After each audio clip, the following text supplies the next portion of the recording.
Varicose veins కి సరైన చికిత్స కోసం సంప్రదించండి ఎవిస్ హాస్పిటల్. నమస్తే రమగారు. నమస్తే జయ. రమగారు, శ్యామల నవరాత్రులు మనం దేవీ నవరాత్రులతో పాటుగా కొంతమందికే తెలుసు అనుకుంటా నేను శ్యామల నవరాత్రులు కదండి.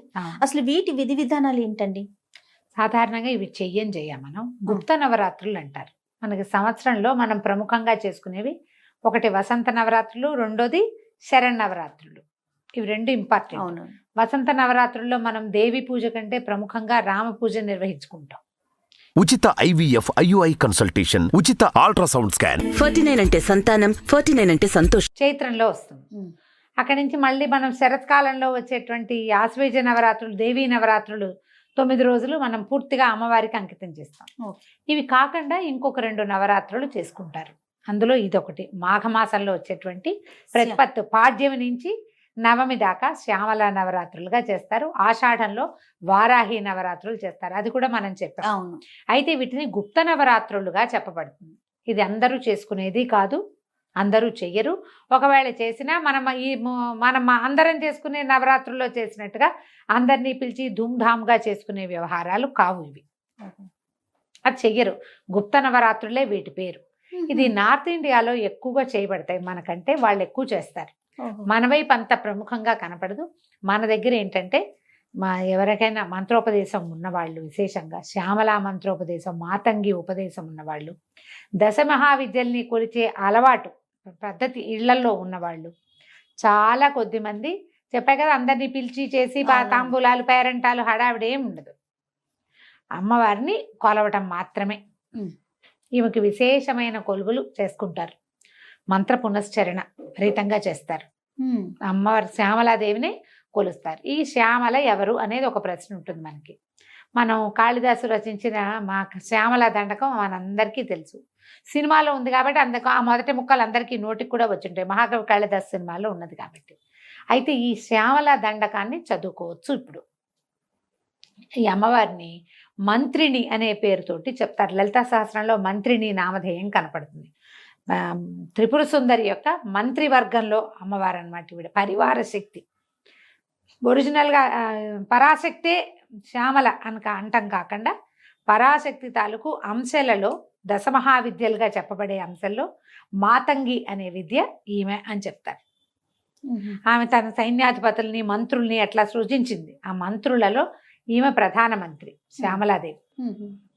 పరాశక్తి యొక్క మంత్రిని. ఈవిడ మతంగ మహామునికి కుమార్తెగా జన్మించిందట. అంచేత ఈమెని మాతంగి అంటారు. మాతంగి, మధుచాలిని అమ్మవారి ఈమె మాతంగి. ఎట్లా ఉంటుందంటే చక్కగా ఆకుపచ్చని అంటే ఎలా ముదురాకు పచ్చ రంగు వర్ణంతో కనపడుతుంది. మనకి శ్యామల స్వరూపం అనగానే ఎర్రని వస్త్రము ఆకుపచ్చగా కనపడుతుంది. అంటే నలుపులోకి చేరికగా ఉన్న ముదురాకు పచ్చ రంగు వర్ణ ఛాయ, వీణ వాయిస్తూ ప్రత్యేకమైన స్వరూపంలో ఇట్లా ఉజ్వలంగా ఉన్న ముఖము ఎంత బాగుంటుందో అసలు ఆ పిక్చర్ ఊహిస్తేనే బాగుంటుంది. అది కూడా ఈ మాణిక్య వీణాముపలాలయంతి శ్లోకం వల్లే దీన్ని సృజించారనమాట. ఈ స్వరూపాన్ని ప్రత్యేకమైన స్వరూపంలో ఉంటుంది. ఈమె జ్ఞానప్రదాత, విద్యాప్రదాత. కాళిదాస మహాకవికి అక్షర జ్ఞానం లేని వాడికి కావ్యాలు రాయగలిగే ప్రజ్ఞనిచ్చింది ఈ తల్లి. ఈమెని ప్రసన్నం చేసుకుంటే మనకి ఎలాంటి సమస్యలు ఉన్నవాళ్ళు ఈ నవరాత్రులు చేసుకోవచ్చు. నవరాత్రులు 9 రోజులు 9 రకాల రూపాలతోటి అర్చింపబడుతుందట అమ్మ. ఎవరికైతే ఆ మంత్రం ఉందో, ఈ విధానం అలవాటు ఉందో వాళ్ళు చేసుకుంటారు. మనలాంటి సామాన్యులకి అంత వ్యవహారం అక్కర్లేదు. పిల్లలకి చదువులు రాకపోయినా, చదువుల్లో సగమయ్యి మిగిలిన సగము ఎప్పటికీ కాకపోయినా, ఏ సమస్య వల్ల ఆగిపోతే, ఏ సమస్య వల్ల ఇది ఆగిందో తెలియని వ్యాపార సమస్యలు, ఇలాంటివే ఏ రకంగానూ జ్ఞానం సంపాదించుకోలేని సమస్యలు, ఎలా సాల్వ్ అవుతుందో అర్థం కాని ప్రాబ్లమ్స్, ఏదైనా అద్భుతమైన సలహా కావాలి, అది మనకి ఎక్కడి నుంచి రాదు. అలాంటప్పుడు ఈ శ్యామల నవరాత్రుల్లో అమ్మవారిని అర్చిస్తే విశేషమైన ఫలితం లభిస్తుంది. దీనికి ఏం చేయాలి? అర్చనకి మనం మన ఇంట్లో ఉన్న ప్రతిమా విశేషమే అమ్మవారిది ఏ స్వరూపం ఉన్నా పెట్టుకోవచ్చు.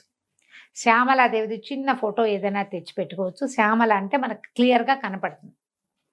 ఉజ్వలమైన ముఖకాంతితోటి, వీణతోటి ఉండేటువంటి స్వరూపం. ఒక రకంగా సరస్వతి స్వరూపం అని కూడా మనం చెప్పచ్చు. ఒక రకంగా. సరస్వతి శాంతమూర్తిగా కనపడుతుంది. శ్యామలది డిఫరెంట్గా ఉంటుంది స్వరూపం. కానీ ఆవిడ జ్ఞానప్రదాతే, ఈవిడ ప్రదాతే. ఈ 9 రోజులు మనం అట్లా చేసుకోవచ్చు. ఒక పటం తెచ్చిపెట్టుకోవటం.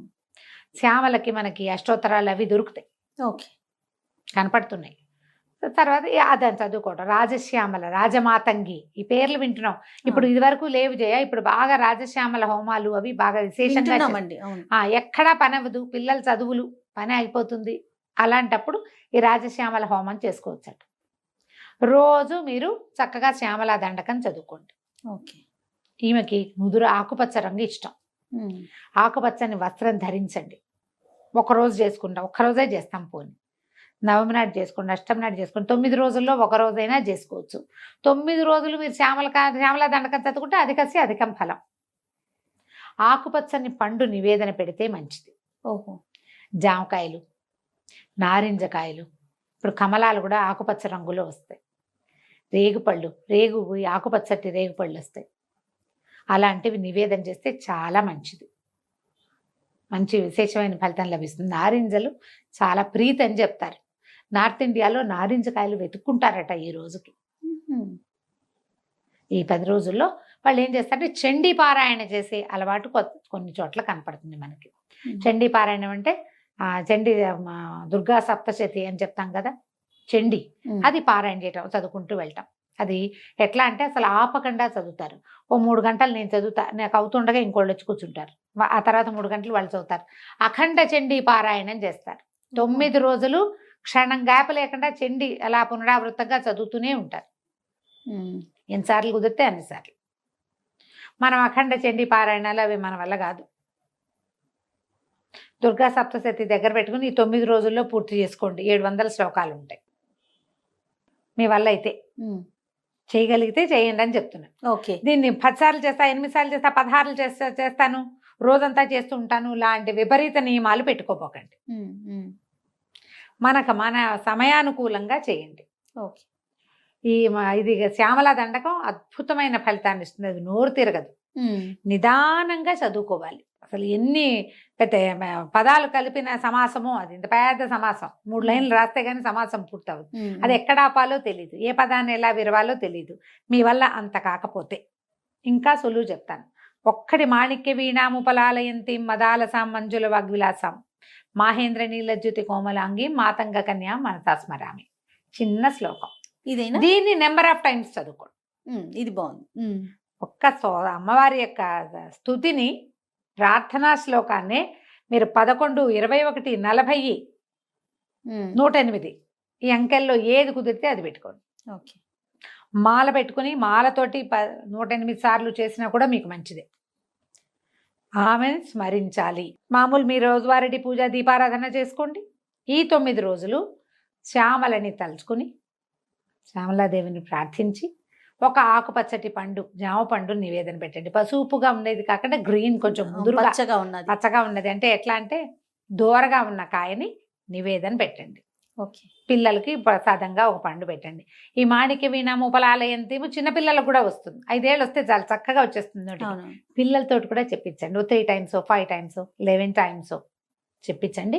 ఏమైనా అలాంటి సమస్యలు ఉంటే తీరుతాయి. ఇది చేయగలిగితేనే, అత్యవసరంగా ఇది చేయవలసిందే అన్న నియమం లేదు. మీకు తీరని సమస్యలు, ఎక్కడా సమాధాన పడలేని ప్రాబ్లమ్స్లో కనుక మీరు ఇరుక్కుని ఉంటే మీకు ఈ అమ్మ ఏదైనా ఒక సమాధానాన్ని ఇస్తుంది, శ్రద్ధతోటి కనుక చేస్తే.